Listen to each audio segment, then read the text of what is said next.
ଥରେ ବାପା ଚଢ଼େଇ ଶୀଘ୍ର ଶୀଘ୍ର ତା ଘରକୁ ଆସିଲା ଆଉ ମା ଚଢ଼େଇକୁ କହିଲା, ଆରେ ରେନୁ, ସର୍ବନାଶ ହେଇଯାଇଛି। ଆମ ଜଙ୍ଗଲକୁ ଏକ ଶିକାରୀ ଚିଲ ଚାଲି ଆସିଛି। ସେ ଚଢ଼େଇ ଛୁଆ ଆଉ ଚଢ଼େଇଙ୍କ ଅଣ୍ଡା ଖାଇ ଦଉଛି। ହେ ଭଗବାନ, ଇଏ ତୁମେ କଣ କହୁଛ? ଆଉ କିଛି ଦିନ ପରେ ଆମ ଅଣ୍ଡାରେ ଛୁଆ ବାହାରିବେ। ସେ ଶିକାରୀ ଚିଲର ନଜର ଆମ ଅଣ୍ଡା ଉପରେ ନ ପଡ଼ିଯାଉ। ମୁଁ ତ କିଛି ବୁଝିପାରୁନି। କୁହ ନା, ଆମେ କେମିତି ଆମ ଅଣ୍ଡାର ରକ୍ଷା କରିବା? କେବଳ ଗୋଟିଏ ଉପାୟ ଅଛି। ଚାଲ ଆମେ ଜଙ୍ଗଲ ଛାଡ଼ି ପାଖ ଜଙ୍ଗଲକୁ ଚାଲିଯିବା। ପାଖ ଜଙ୍ଗଲରେ ମୋ ସାଙ୍ଗ ରୁହେ। ଆମେ କିଛି ଦିନ ତା ଘରେ ଆଶ୍ରୟ ନେଇପାରିବା। ତେବେ ଠିକ ଅଛି, ଚାଲ ଆଜି ହିଁ ଆମେ ଆମ ଅଣ୍ଡା ନେଇ ଏଠୁ ଚାଲିଯିବା। ଆରେ ଶୁଣୁଛ, ଆଉ କେତେ ସମୟ ଉଡ଼ିବା? ଏଇ ତ ଆଉ 2 କିଲୋମିଟର ଗଲା ପରେ ପହଞ୍ଚିଯିବା। ଏମିତି ସେ 2 ଜଣ ଆଗକୁ ଗଲେ। କିଛି ସମୟ ପରେ ରାତି ହେଇଗଲା। ଆରେ ଶୁଣୁଛ, ରାତି ହେଇଗଲାଣି। ଏଇ ସମୟରେ ଉଡ଼ିବା କଣ ଠିକ ହବ? ଆମ ଅଣ୍ଡାର ଯଦି କିଛି କ୍ଷତି ହେଇଯାଏ? ହଁ, ତୁ ଠିକ କହିଛୁ। ଆମେ ଆମ ଅଣ୍ଡାର ଭଲ ପାଇଁ ହିଁ ନିଜ ଘର ଛାଡ଼ିଲେ। ଏବେ କେମିତି ଆମ ଅଣ୍ଡାର କ୍ଷତି ହେବାକୁ ଦେବା? କିନ୍ତୁ ସେ ଜାଗା ପହଞ୍ଚିବା ପାଇଁ ଆହୁରି ଅନେକ ସମୟ ଲାଗିବ। ଆମେ କାଲି ସେ ଜାଗାକୁ ବାହାରିବା। ଆଜି ରାତି ରହିବା ପାଇଁ ଏକ ଜାଗା ଖୋଜ। ଆଚ୍ଛା ଠିକ ଅଛି, ତୁ କିଛି ସମୟ ଏଠି ଅପେକ୍ଷା କରିଥା, ମୁଁ ଯାଇ ଦେଖେ। ତାପରେ ବାପା ଚଢ଼େଇ ଆଶ୍ରୟ ପାଇଁ ଜାଗା ଖୋଜିଲା। କିଛି ଦୂର ଗଲା ପରେ ସେ ଏକ ଛୋଟ ଘର ଦେଖିଲା। ଆରେ, ଏ ଘରେ ତ ଆଲୁଅ ଜଳୁଛି। ନିଶ୍ଚୟ ଏ ଘରେ କିଏ ରହୁଥିବ। ମୁଁ ତାଙ୍କୁ ସାହାଯ୍ୟ ମାଗି ଦେଖେ। ଘରେ କିଏ ଅଛନ୍ତି? ବାହାରକୁ ଆସନ୍ତୁ। କିଏ କିଏ ଆପଣ? ମତେ କାହିଁକି ଡାକିଲେ? ମୁଁ ମୋ ସ୍ତ୍ରୀ ସାଙ୍ଗରେ ପାଖ ଜଙ୍ଗଲକୁ ଯାଉଥିଲି। ରାତି ହେଇଯିବାରୁ ଆମେ ଆଗକୁ ଯାଇପାରିଲୁନି। ଆମ ସାଙ୍ଗରେ ଆମ ଅଣ୍ଡା ବି ଅଛି। ଆଜି ରାତି ଆପଣଙ୍କ ଘରେ ଆମକୁ ଆଶ୍ରୟ ଦେଇଥାନ୍ତୁ। ଆମେ ସକାଳ ହେଉ ହେଉ ହିଁ ଏଠାରୁ ଚାଲିଯିବୁ। ମୁଁ ଦୁଃଖିତ, ଆପଣଙ୍କୁ ମୋ ଘରେ ଆଶ୍ରୟ ଦେଇପାରିବିନି। ମୋ ଘର ବହୁତ ଛୋଟ, ପୁଣି ଭଙ୍ଗା ବି। ଘରେ ମୋର 5ଟି ଛୁଆ ଅଛନ୍ତି। ଏତେ ଜଣ ମୋ ଘରେ ରହିଲେ ମୋ ଘର ଭାଙ୍ଗି ଯାଇପାରେ। ଠିକ ଅଛି, ଆମେ ଆପଣଙ୍କ ଘରେ ରହିବୁନି। ରହିବା ପାଇଁ ଆଖପାଖରେ କୋଉଠି ଘର ଅଛି କହିପାରିବେ? ହଁ ହଁ, ଆଗରେ ଏକ ଘର ଅଛି। ଏଠାରୁ କିଛି ଦୂରରେ ଗୋଟେ ଆମ୍ବ ଗଛ ଅଛି। ସେଇ ଆମ୍ବ ଗଛ ପଛପଟେ ଏକ ମାଟି ଘର ଅଛି। ଅନେକ ଦିନରୁ ସେ ଘରେ କେହି ରହୁନାହାନ୍ତି। ଆପଣ ଚାହିଁଲେ ଆଜି ରାତି ସେ ଘରେ ରହିପାରିବେ। ମାଟି ଘର? ଆଚ୍ଛା ଠିକ ଅଛି, ଆପଣଙ୍କୁ ବହୁତ ବହୁତ ଧନ୍ୟବାଦ। ଆଜି ରାତି ଆମେ ସେ ଘରେ ରହିଯିବୁ। ମାଟି ଘରର ସନ୍ଧାନ ପାଇଲା ପରେ ବାପା ଚଢ଼େଇ ଆଉ ମା ଚଢ଼େଇ ତାଙ୍କ ଅଣ୍ଡା ଧରି ସେଠାକୁ ଗଲେ।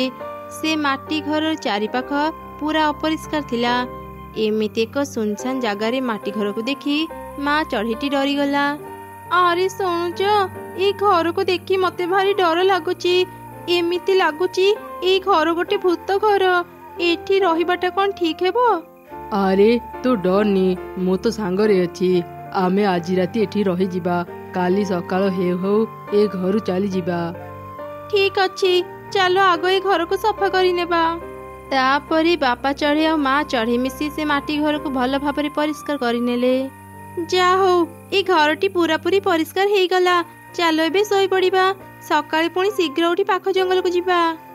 ଏମିତି କଥା ହେଇ ସେମାନେ ଶୋଇପଡ଼ିଲେ। ଅଧରାତିରେ ଏକ ଭୟଙ୍କର ପିଶାଚି ତାଙ୍କ ଘରକୁ ଆସି ଜୋର ଜୋରେ ହସିଲା। ତାର ଶବ୍ଦରେ ବାପା ଚଢ଼େଇ ଆଉ ମା ଚଢ଼େଇର ନିଦ ଭାଙ୍ଗିଗଲା। ଛାଡ଼ିବିନି, ମୁଁ କାହାକୁ ବି ଛାଡ଼ିବିନି। ନା ନା, ମୋ ଅଣ୍ଡାର କ୍ଷତି କରନି। ତୁମେ କିଛି କର, ନହେଲେ ଭୟଙ୍କର ଚଢ଼େଇ ମୋ ଅଣ୍ଡା ନଷ୍ଟ କରିଦେବ। ଏଇ, କିଏ ତୁ? ଏଠାକୁ କାହିଁକି ଆସିଛୁ? ଆମ ଅଣ୍ଡାର କ୍ଷତି କରନି। ଆମକୁ ଆମ ଅଣ୍ଡା ଫେରେଇ ଦେ। ନା, ମୁଁ କାହାକୁ ବି ଛାଡ଼ିବିନି। ଏଇଟା ମୋ ଘର। ତମ ମାନଙ୍କର ସାହସ କେମିତି ହେଲା ମୋ ଘରେ ଆସି ରହିବା ପାଇଁ? ଆମକୁ ବିଶ୍ୱାସ କର, ଆମେ ଜାଣିଶୁଣି ଆସି ତୁମ ଘରେ ରହିନୁ। ଆମେ ବିପଦରେ ପଡ଼ି ତୁମ ଘରକୁ ଆସିଥିଲୁ। କାଲି ସକାଳ ହେଉ ହେଉ ଆମେ ତୁମ ଘର ଛାଡ଼ି ଚାଲିଯିବୁ। ଦୟାକରି ଆଜି ରାତି ଆମକୁ ଏ ଘରେ ରହିବାକୁ ଦେଇଥାଅ। ଆମ ଅଣ୍ଡାର କିଛି କ୍ଷତି କରନି। ଯୋଉ ଘରେ ମୁଁ ରହିପାରିଲିନି, ସେଇ ଘରେ ମୁଁ କାହାକୁ ବି ରହିବାକୁ ଦେବିନି। ଆଜି ତମେ ମାନେ ମରିବ। ଦେଖିଲ, ମୁଁ କହୁଥିଲି ନା ଏ ଘରେ ରହିବାନି, ହେଲେ ତୁମେ ମୋ କଥା ଶୁଣିଲନି। ନା ଭଉଣୀ, ମୋ ସ୍ୱାମୀ ଆଉ ମୋ ଅଣ୍ଡାର କିଛି କ୍ଷତି କରନି। ଯଦି ମାରିବାକୁ ଚାହୁଁଛ ମତେ ମାରିଦିଅ। ମୋ ସ୍ୱାମୀଙ୍କର କିଛି ହେଇଗଲେ ମୁଁ ବଞ୍ଚିବିନି, ମୁଁ ମରିଯିବି। କଣ କହିଲୁ? ସ୍ୱାମୀ ପାଇଁ ଜୀବନ ଦେବୁ। ଏତେ ଭଲ ପାଉ ତ ସ୍ୱାମୀକୁ, ପାନି, ଏତେ ଭଲ ପାନି। ଠକିବୁ, ମୋ ଭଳି ତତେ ବି ଏ ଠକିଦେବ।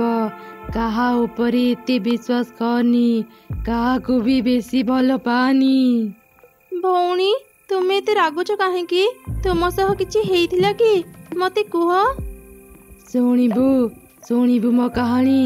ତେବେ ଶୁଣ। ମୋ ବାପା ମାଙ୍କ ବିରୁଦ୍ଧରେ ଯାଇ ଭଲ ପାଇ ଜଣକୁ ବାହା ହେଇଥିଲି। ତା ପାଖରେ ରହିବାକୁ ବି ଘର ନଥିଲା। ମୁଁ ପରିଶ୍ରମ କରି ମାଟି ଯୋଗାଡ଼ କଲି, ଆଉ ଏ ମାଟି ଘର ତିଆରି କଲି। ଭାବିଥିଲି ମୁଁ ତା ସହ ସାରା ଜୀବନ ଏଇ ଘରେ ରହିବି। ହେଲେ ଗୋଟେ ଦିନ। ଏତେ ରାତି ହେଲାଣି, ମୋ ସ୍ୱାମୀ ଏଯାଏଁ କାହିଁକି ଘରକୁ ଫେରି ନାହାନ୍ତି? ତାଙ୍କର କିଛି ଅସୁବିଧା ହେଇନି ତ? ଆରେ, ଘର ବାହାରୁ ଏମିତି କ'ଣ ଶବ୍ଦ ଶୁଭୁଛି? ମୁଁ ଯାଇ ଦେଖେ। ବଜାଅ, ଆହୁରି ଜୋରେ ବାଜା ବଜାଅ। ମୁଁ ଆଜି ବାହା ହେଇଛି, ସମସ୍ତେ ଖୁସିରେ ନାଚ। ତମ ପାଖରେ ଥିବା ଏଇ ଝିଅଟି କିଏ?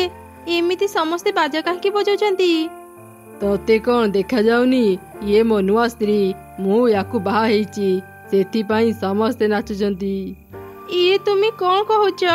ମୁଁ ଥାଉ ଥାଉ ତୁମେ ଆଉ ଜଣଙ୍କୁ କେମିତି ବାହା ହେଇପାରିଲ? ମୋର ଯେତେଟା ଇଚ୍ଛା ହବ ମୁଁ ସେତେଟା ବାହା ହେବି। ତୁ ମତେ ଅଟକେଇ ପାରିବୁନି। ରାସ୍ତା ଛାଡ଼, ଆମେ ଭିତରକୁ ଯିବୁ।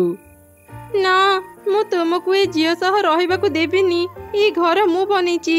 ମୋ ଘରେ ତୁମେ ଏ ଝିଅକୁ ନେଇ ପଶି ପାରିବନି। କ'ଣ ହେଲା? ତୁ ମତେ ଧମକ ଦେଉଛୁ? ବାହାରେ ଘରୁ। ଏ ଘର ଆଜିଠୁ ମୋର। ମୋ ସ୍ୱାମୀ ମତେ ପିଟି ପିଟି ଘରୁ ବାହାର କରିଦେଲା। ରାସ୍ତାରେ ଯିବା ସମୟରେ ଏ ଦୁନିଆରେ ସତ ଭଲ ପାଇବା ନାହିଁ। ବାପା ମାଙ୍କ କଥା ନ ମାନି ମୁଁ ବହୁତ ବଡ଼ ଭୁଲ କରିଦେଲି। ଏଇଟା ମୋର ଶାସ୍ତି ଥିଲା। ସେଇ ଦୁର୍ଘଟଣାରେ ମୋ ଜୀବନ ଚାଲିଗଲା। ମୁଁ ମଲା ପରେ ପିଶାଚି ପାଲଟି ଗଲି। ମୁଁ ସେ ଝିଅ ଆଉ ମୋ ସ୍ୱାମୀକୁ ମାରି ମୋ ମୃତ୍ୟୁର ପ୍ରତିଶୋଧ ନେଲି। ଆଜିଠୁ ଏ ଘର ଅଭିଶପ୍ତ। ଏ ଘରକୁ ଯିଏ ଆସି ରହିବ ସେ ମରିବ।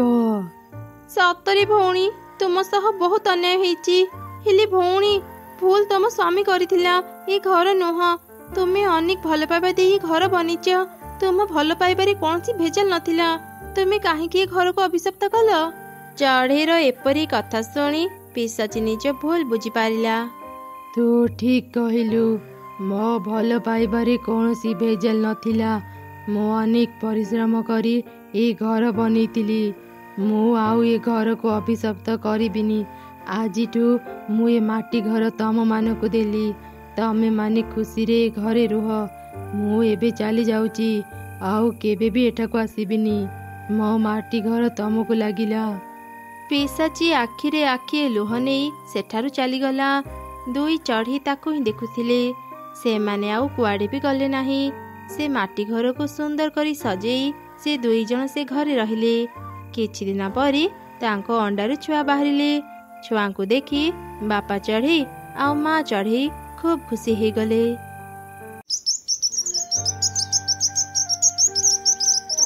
ସତ କହୁଛ ଚଢ଼େଇ ଭଉଣୀ, ତୁମେ ଅଣ୍ଡା ଦେଇଛ। ମୁଁ ଆଜି ତୁମ ପାଇଁ ବହୁତ ଖୁସି। ମୁଁ ଯଦି ଗଛରେ ଉଠି ପାରିଥାନ୍ତି ନା, ମୁଁ ଆଗ ଯାଇ ତୁମ ଅଣ୍ଡା ଦେଖନ୍ତି। କୁମ୍ଭୀର ଭଉଣୀ, ତୁମେ ଗଛରେ ଚଢ଼ି ପାରିବନି। କିଛି ଦିନ ଅପେକ୍ଷା କର। ମୋ ଅଣ୍ଡାରୁ ଛୁଆ ବାହାରିଲା ପରେ ମୁଁ ପ୍ରଥମେ ମୋ ଛୁଆଙ୍କୁ ଧରି ତୁମ ପାଖକୁ ଆସିବି। ସେତେବେଳେ ତୁମେ ମନ ଭରି ମୋ ଛୁଆଙ୍କୁ ଦେଖିପାରିବ। ଏମିତି କହି ଚଢ଼େଇ ନିଜ ଘରକୁ ଚାଲିଗଲା। ନଦୀ ପାଖ ଗଛରେ ସେ ଘର କରି ରହୁଥିଲା। ଚଢ଼େଇ ଥିଲା ବହୁତ ଭଲ। ବିପଦ ସମୟରେ ସେ ଅନ୍ୟମାନଙ୍କୁ ସାହାଯ୍ୟ କରୁଥିଲା। ଏମିତି ଥରେ ଏକ ଶିକାରୀ ପାଖରୁ ଚଢ଼େଇ କୁମ୍ଭୀର ଛୁଆଙ୍କୁ ରକ୍ଷା କରିଥିଲା। ସେଦିନ ଠାରୁ ଚଢ଼େଇ ଆଉ କୁମ୍ଭୀର ଖୁବ୍ ଭଲ ସାଙ୍ଗ ପାଲଟି ଯାଇଥିଲେ। ସେଥିପାଇଁ ଚଢ଼େଇ ଅଣ୍ଡା ଦେଲା ପରେ ସବା ପ୍ରଥମେ ଯାଇ କୁମ୍ଭୀରକୁ ଏକଥା କହିଥିଲା। ଚଢ଼େଇ ଅଣ୍ଡା ଦେଇଛି, ଅଣ୍ଡାରୁ ଛୁଆ ବାହାରିବା ଯାଏଁ ସେ ଘରେ ରହିବ। ମୁଁ ତା ପାଇଁ କିଛି ମାଛ ଧରିଦିଏ। ସେ ଘରେ ଖାଇବା ଜମା କରି ରଖିଲେ ତାକୁ ଆଉ ଘରୁ ବାହାରିବାକୁ ପଡ଼ିବନି। ଏମିତି ଚିନ୍ତା କରି କୁମ୍ଭୀର କିଛି ମାଛ ଧରିବାକୁ ଚାଲିଗଲା। ସେ କିଛି ମାଛ ଧରି ଆସି ଚଢ଼େଇକୁ ଡାକିଲା। ଚଢ଼େଇ ଭଉଣୀ, ଘରେ ଅଛ କି? ଟିକେ ବାହାରକୁ ଆସ। ଚଢ଼େଇ ଭଉଣୀ, ଘରେ ଅଛ କି ନାହିଁ? ଘରେ ଚଢ଼େଇ ତା ଅଣ୍ଡା ଜଗିଥିଲା। କୁମ୍ଭୀରର ପାଟି ଶୁଣି ସେ ବାହାରକୁ ଆସିଲା।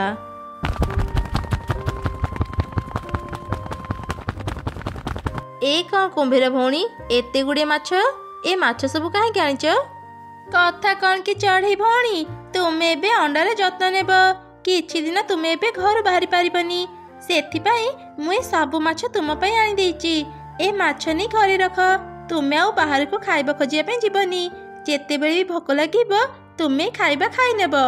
ସତରେ ତୁମେ ମୋ ସାଙ୍ଗ ନୁହଁ, ତୁମେ ମୋ ବଡ଼ ଭଉଣୀ ପରି। ବଡ଼ ଭଉଣୀ ଯେମିତି ସାନ ଭଉଣୀର ଯତ୍ନ ନିଏ, ତୁମେ ଠିକ୍ ସେମିତି ମୋ ଯତ୍ନ ନେଉଛ। କୁମ୍ଭୀର ଭଉଣୀ, ମୁଁ ତୁମର ଏ ଉପକାର କେବେ ବି ଭୁଲିବିନି।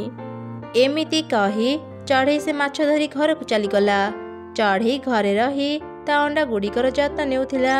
କିଛି ଦିନ ବିତିଗଲା। ଚଢ଼େଇ ଅଣ୍ଡାରୁ ଛୋଟ ଛୋଟ 3ଟି ସୁନ୍ଦର ଛୁଆ ବାହାରିଲେ।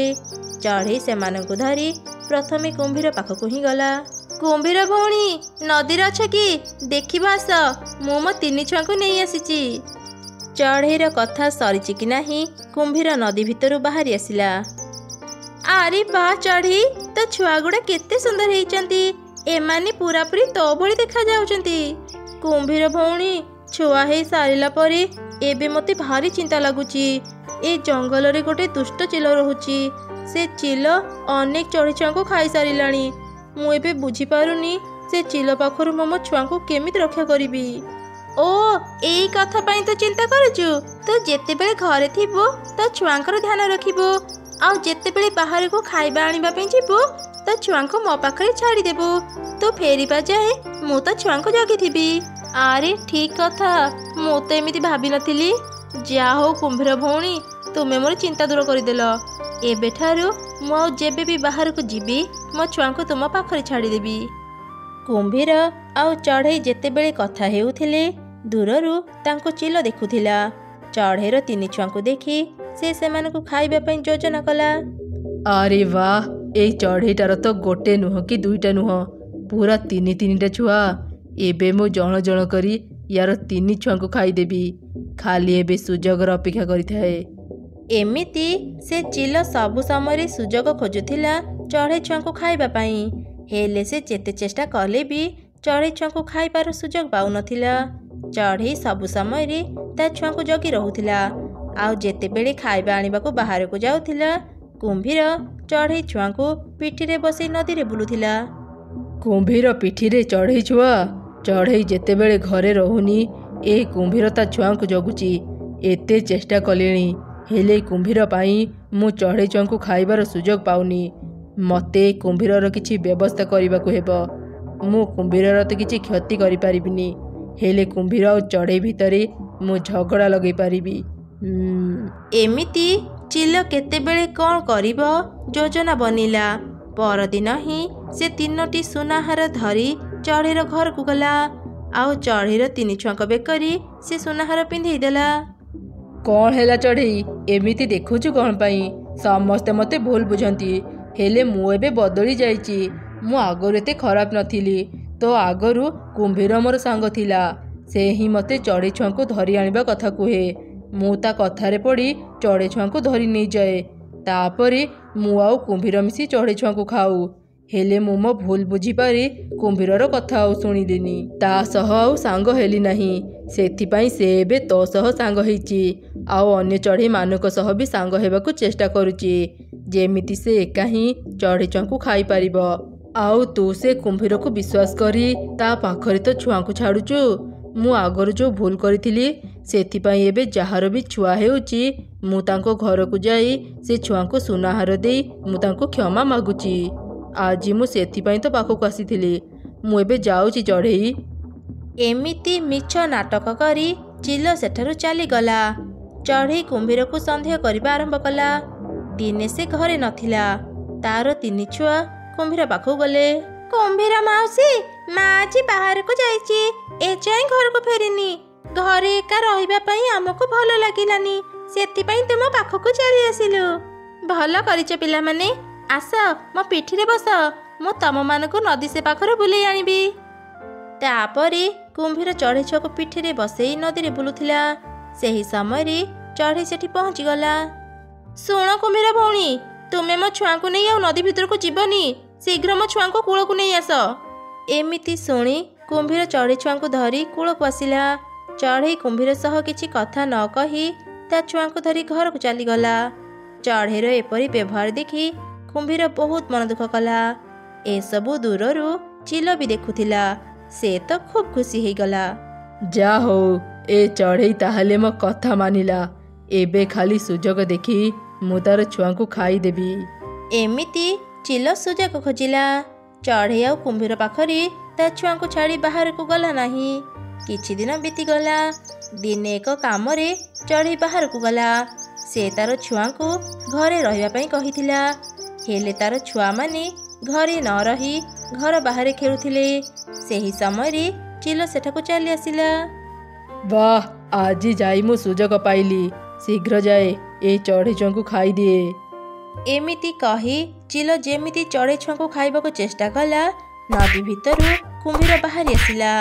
କୁମ୍ଭୀର ଆଉ ଚିଲ ଭିତରେ ଖୁବ୍ ଜୋରେ ଲଢ଼େଇ ହେଲା। ସେତେବେଳେ ଚଢ଼େଇ ବି ସେଠି ପହଞ୍ଚିଗଲା। କୁମ୍ଭୀର ଚିଲକୁ କାମୁଡ଼ି କାମୁଡ଼ି ଏକାଥରକେ ମାରିଦେଲା। ମା, ତୁମେ ଆସିଗଲ? ଜାଣିଛ, ଏ ଚିଲ ଆମକୁ ଖାଇବା ପାଇଁ ଚେଷ୍ଟା କରୁଥିଲା। କୁମ୍ଭୀର ମାଉସୀ ପାଇଁ ଆମେ ବଞ୍ଚିଗଲୁ, ନହେଲେ ତ ଏ ଚିଲ ଆମକୁ ଖାଇସାରନ୍ତାଣି। ତୁ ଏ କ'ଣ କହୁଛୁ? କୁମ୍ଭୀର ଭଉଣୀ ଚିଲ ପାଖରୁ ତୁମମାନଙ୍କୁ ରକ୍ଷା କଲେ, ଆଉ ମୁଁ ତାଙ୍କୁ ସନ୍ଦେହ କରୁଥିଲି। ଛି, ମୋର ଭୁଲ ହେଇଗଲା କୁମ୍ଭୀର ଭଉଣୀ, ମୋତେ କ୍ଷମା କରିଦିଅ। ଏ ଦୁଷ୍ଟ ଚିଲ କଥାରେ ପଡ଼ି ମୁଁ ତମ ବିଷୟରେ କ'ଣ କ'ଣ ସବୁ ଭାବି ନେଇଥିଲି। ମୋତେ ତୁମେ କ୍ଷମା କରିଦିଅ। କୁମ୍ଭୀର ଚଢ଼େଇକୁ କ୍ଷମା କରିଦେଲା। ଆଉ ସେବେଠାରୁ ପୁଣି ଥରେ କୁମ୍ଭୀର ଆଉ ଚଢ଼େଇ ପୂର୍ବ ଭଳି ମିଳିମିଶି ଖୁସିରେ ରହିଲେ।